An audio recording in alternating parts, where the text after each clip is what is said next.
यमगे गावात महालक्ष्मी रेशन धान्य दुकानामार्फत आयोजित डिजिटल रेशन कार्ड वितरण कार्यक्रम उत्साहात व यशस्वीरित्या पार पडला।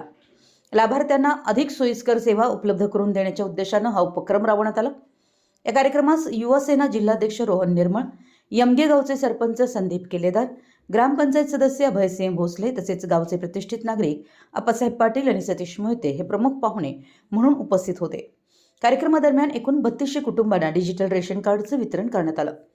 लाभार्थ्यांचा त्रास टाळण्यासाठी ही सुविधा स्थानिक पातळीवर उपलब्ध करून देण्यात आली आहे। कार्यक्रमास लाभार्थ्यांचा उत्स्फूर्त प्रतिसाद लाभला।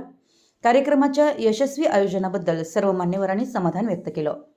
मराठी एस न्यूजसाठी मुरगुडहून सर्जेराव भाट।